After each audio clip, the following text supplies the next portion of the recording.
వారికి రావాల్సిన కాంపన్సేషన్ కూడా ఇవ్వకుండా అన్ని ఇబ్బందులు పడతా ఉన్నారు.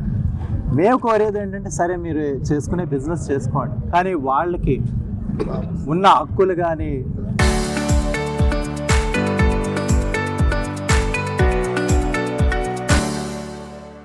వాళ్ళ ప్రాపర్టీస్ కానీ ఈ అంత సంపాదిస్తున్నారు, కొంత మన గిరిజనులకి వెచ్చించలేరా, వాళ్ళ అభివృద్ధి కోసం వెచ్చించలేరా అని మేము గట్టిగా అడుగుతా ఉన్నాం.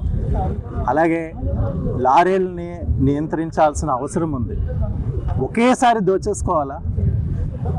ఉన్న రిసోర్సెస్ అన్నీ ఒకేసారి దోచేసుకోవాలా? అంటే తర్వాత ఎవరు ప్రభుత్వం వస్తుందో మేము దోచేసుకునే అవకాశం లేదని ఎవరి కాళ్ళు అలాగా స్పీడ్గా దోచేసుకోవడం చూస్తూ ఉన్నాం. మేము అనేది లారీలని నియంత్రించండి, తక్కువ సంఖ్యలో పంపండి.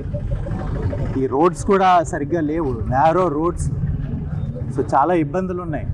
ప్రజలు, గిరిజన ప్రజలు, వాళ్ళకి సరి అయిన ఇల్లు కూడా లేవు. వాళ్ళు భోజనం చేస్తుంటే ఆ మట్టి తింటా ఉన్నారు, ఆ మట్టి, ఆ ధూళి వాళ్ళ నోట్లోకి వెళ్తూ ఉంది. అంత ఘోరమైన పరిస్థితి.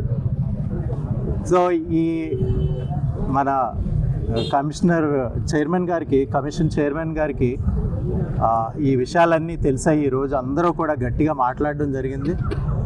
గిరిజన ప్రజలు, నేను వారికి పూర్తిగా అండగా నిలుస్తాను.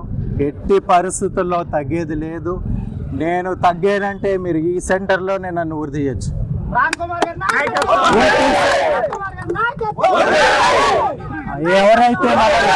ఎవరైతే మమ్మల్ని అడ్డుకున్నారో, ఎవరైతే నిన్న స్టేజ్ పీకేసి, టెంట్ పీకేసి బుజ్జిరెడ్డి గారి కార్యక్రమాన్ని అడ్డుకున్నారో వాళ్ళని వెంటనే అరెస్ట్ చేయాలని మన గిరిజన ప్రజలు కోరుకోవడం జరిగింది. రిటర్న్గా కంప్లైంట్ ఇవ్వడం జరిగింది.